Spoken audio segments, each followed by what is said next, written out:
Hello, beautiful, and yes, you're beautiful, even if you're bald.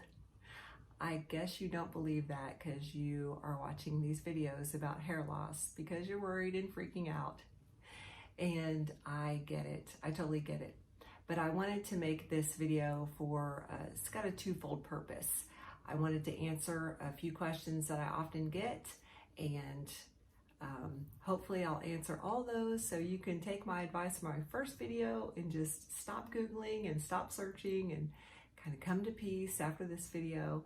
And it might help because the second part of this video, I'm going to take a deeper dive into hair loss and healing hair loss, what it means. So stay tuned for the good stuff because I save the good stuff for the end. Forgive that I'm going to have to be looking at my paper because I took some notes so I didn't forget anything. And my dog's snoring right here, but she's sick and can't move, so forgive that too. I would like to start by saying that I am no professional. However, I do talk about hair loss a lot because I get a lot of questions on my YouTube videos, my two previous that I have made. I would really like that you start with those videos. I'm not going to cover the same questions that I covered in the first two videos. So if you have those real standard questions like how long did I lose my hair for, how long did it take to grow back, what treatments did I use, please go back to those other two videos. This one, and I didn't watch the videos, so I really don't know what I covered and don't cover, but since I get some of these questions a lot, I'm going to go ahead and cover them again. And the deeper dive, I didn't really go too deep into those in my first two videos, so we're going to do that in this one. You know, I just got inches, many inches cut off of my hair, and I got it thinned out. And I don't say that to brag. I say that because I have healed from Telogen Effluvium twice. I lost my hair twice, and I know something about healing. Also, if you watch my first video, you know I was in a terrible car accident where I was broken head to toe, and I healed myself from that, which is even, more miraculous, to be honest with you. I cover a lot about healing in a book that I wrote called Crashing into Higher Ground. You certainly don't have to buy my book. I'm just saying if you want to know about healing, I cover that more in that book. Here I'm going to specifically be talking about Telogen Effluvium and hair loss. Okay, first I want to cover some questions that I must not have covered in my first two videos that I get asked a lot. I hope I cover these because I didn't want to read through all like 700 comments or whatever, but one, did my head itch or was it sore? Yes, it definitely itched a lot. It was soreness, like, if you pull your hair back in a ponytail for a long time when you take it down, that sort of discomfort. I did have that. I get asked a lot if my hair just instantly stopped falling out or if it fell out gradually. I mean, if it stopped gradually falling out. I'm going to say that it gradually stopped falling out because I don't remember like just a day I woke up and I'm like, oh, it stopped. Although I'm sure I would have noticed, pretty soon because it's very obvious when, you have a lot of hair falling out. So I'm going to say that it gradually stopped, but I didn't take great notes when it was happening because I didn't know that I'd be talking about it for years later. But we're going to go with it gradually stopped. Then also, do I still lose hair? Yes, I still lose hair. Sometimes I lose a lot of hair. Sometimes I want to take pictures of how much hair I lose to this day in the shower and when I'm brushing my hair, because I think, they say that you should typically you lose about 100 hairs a day. I highly recommend that you do not count your hairs. That's obsessing and that is stressful, and we're eliminating that. So don't be counting your hairs. I have a handful of hair when I brush my hair in the morning or before the shower. I have a ton of hair that comes out in the shower. I have noticed that hair loss is quite seasonal also.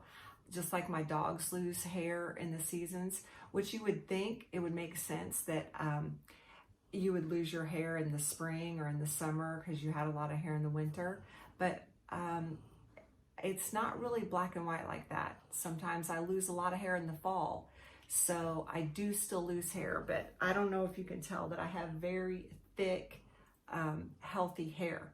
So I think that it's okay to lose a lot of hair and still have thick, healthy hair. So my most frequent question that I get is, what if I'm losing hair longer than you lost hair, longer than that natural hair cycle that I talk about in my first video?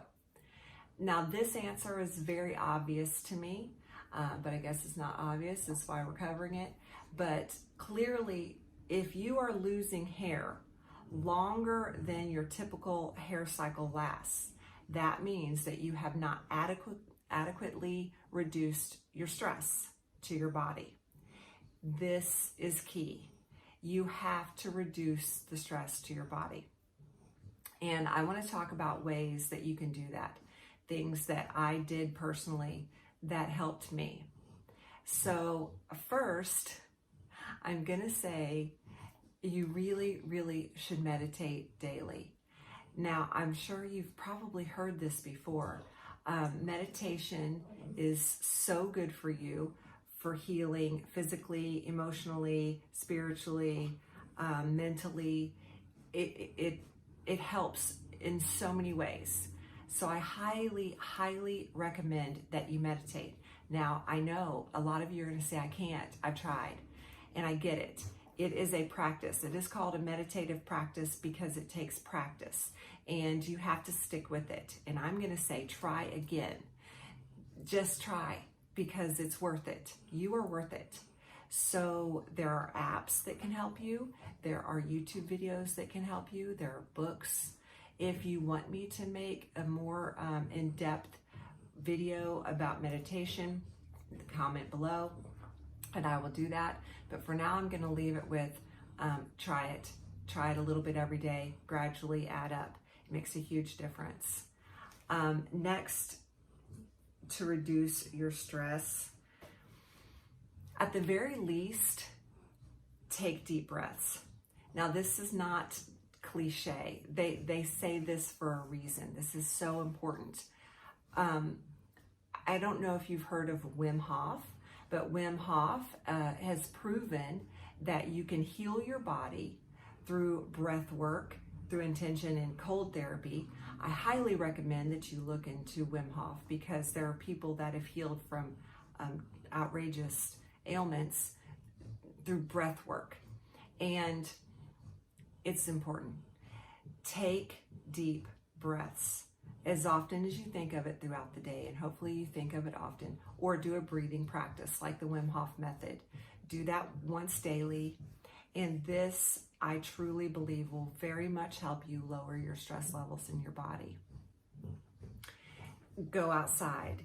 Nature has this magical healing power. I don't know, but I know that if I go outside and I listen to the birds and I sit under a tree, or I put my bare feet on the ground, it has this magical ability to lower your stress. So go outside, get in nature. Also, exercise.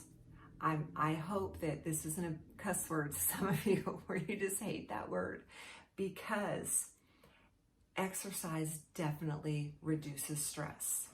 And I can promise you that if you try enough things, you'll find something that you enjoy. You might even find a group of people that you can exercise with that can motivate you and help you. Try many things until you find something you love. I personally think yoga is exceptionally helpful for stress reduction. I think that weightlifting is. I think that I can't run. I was never a good runner even before I crushed my knees and my feet. So I don't run, but I can briskly walk, and just the endorphins that you release, it helps with stress reduction. So exercise. Next, when you're trying to lower your stress, find the things that you enjoy doing. I personally would take a lot of baths when I was really trying to just come to peace. I would take a lot of baths. I would read. I would paint. I do these are my stress reduction pictures that I draw. I do that as a form of therapy. I think anything that you truly, I skate, anything that you truly enjoy, that will reduce your stress. Okay, so find those things, take the time to do it. I promise that it is worth it and you are worth it. Now, I get that life is stressful. This year, especially 2020, has been crazy. And there are stresses in life. You know, people have to pay bills. People have, you know, other physical problems. You have toxic people in your life. You might have a job you don't like, you don't want to go to. I know that there are stresses in life, but you simply have to find a way to reduce that stress. Think of it as you just don't have a choice. Think of it as every day that you allow that stress, you're taking days off of your life. I think there's probably truth to that, but even if you just think of it that way, like you're really harming yourself by allowing a lot of stress in your body. You know, I think of hair loss as this odd gift to us, because every time I would pull out a handful of hair, I would take that as an indicator. Okay, it's time to work a little bit more on my stress level. My big dog's moving around, sorry about that. I would take that as an indicator to lower my stress, take some time for me, work on some self-love. Now, I think that people really do harm themselves with their thoughts, with their beliefs, with their expectations, with the garbage that they put in their body. These are silent killers. These are things that really work on our internal systems in a very negative way. I highly recommend that you read Anita Moorjani's book. She had cancer, like head to toe, on her deathbed cancer. And she figured out that she had caused this through stress and lack of self-love. And once she figured out, she turned around and healed herself. And I think that our hair loss is a great indicator of, okay, it's time to take better care of myself. It's time to figure out, what am I thinking about? What am I expecting? What do I believe? How can I be at peace? How can I be happier? So I think that it's sort of a gift, even though, you know, I don't think I would have chosen that gift, but I've made the best of it. Some people don't get that option. There's things that are internally harming them. They don't know until they're deep, you know, knee deep in it. Now, some stressors in life, you know, again, they're pretty serious. And I know if, you know, someone's right in front of you yelling at you, then, you know, that's going to cause you stress. And there's not a lot that you can do about it at that exact moment. Although as soon as you can, you know, calm yourself down and do your best to rid, you know, toxic people and situations from your life anyway. But in truth, most of the time, the problem isn't what's directly in front of you. The problem is the thoughts that you're thinking all the time. Sometimes you're arguing with people in your head. Sometimes you're worrying about things that you don't even need to be worrying about. Sometimes your inner dialogue is very toxic, and this happens too much, and you have entire control over this. This is very stressful, and you just have to pay attention to what you're thinking about. And maybe you think it's, you know, maybe it's not a huge thing. Maybe it's not, you know, let me give you a great example. All of the time I get comments, you know, on my YouTube video about hair loss. And I will say, you have to come to peace. You have to stop stressing about it. And I'll get, but this and this and this, but this and this and this. And I'll say, you have to come to peace, but this and this and this. Now, I clearly can see those thoughts are stressful. You have to recognize by you asking more questions in your head that are causing you dis-ease, that are causing you discomfort. You're not coming to peace with it. And I know it sounds crazy to say that you have to come to peace with being bald, before you can grow your hair back. But this is my experience. You have to. So pay attention to the thoughts that are in your head and make sure that you are not causing yourself a lot of additional stress that you don't need. And let's say that, you're going through a divorce or you've just lost your job, or there's something, it's like, it's impossible for me to meditate. I don't care. I can't do deep breaths. I'm too far past that. This is what I would do. I would focus on your senses, your physical senses in the moment. Just be so present that all you're thinking about is what you're touching. All you're thinking about is what you're smelling, is what you're seeing, is what you're hearing. Just be present in this present moment, because usually in the present moment, there's really nothing wrong. It's your idea of what could happen or what just happened that's really causing you problems. It's causing you stress. So just be in this present moment. And if you're in physical pain, I know it is very hard to think about the present moment. You don't even want to think about the present moment because you're hurting, and you don't want to think about what you're feeling. You can't, because you're in actual pain. Now, my advice for this, and I cover this a lot in my book, but you got to fake it till you make it. You got to lie to yourself. And it sounds crazy, but it works. So, for example, if you're just escalated in a very stressful situation or escalated in a painful situation, you just say to yourself, I feel good. I feel good. I feel good. I feel good. I'm healthy. I'm healthy. I'm healthy. I'm happy. I'm happy. You just say it repeatedly. Even if you don't believe it at first, you say it. And within minutes, you do feel better. You do.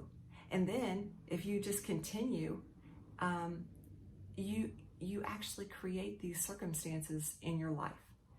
It really does work that way. You have that much control over your life.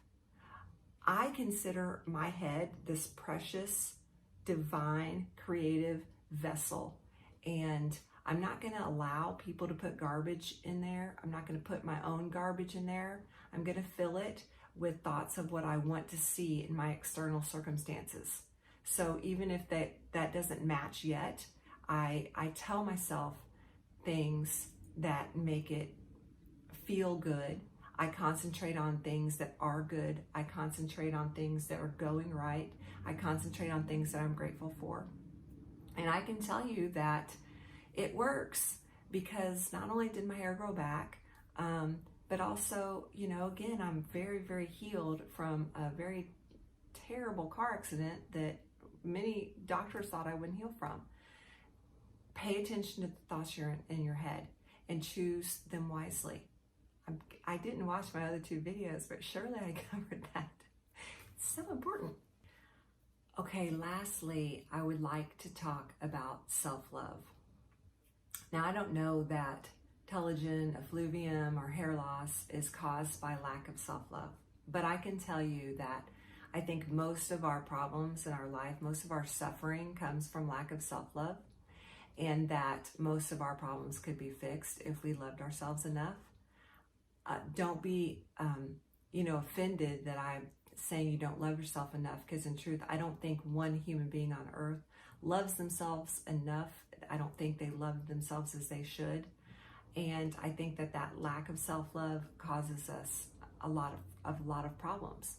And I think that you should really work on a practice to build up your self-love. Anyone would benefit from this. Again, I can make a video about that if you want me to. Comment below. But, for me, I think that finding things about myself that I love was very important.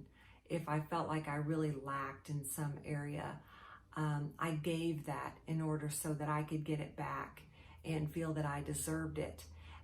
And I can promise you, you deserve the best of everything. You are special, you're beautiful, you're unique, you are loved, you are lovable, you're loving. You deserve the best in life. And you just have to know this, and you have to remind yourself of this daily so that you get the best in life.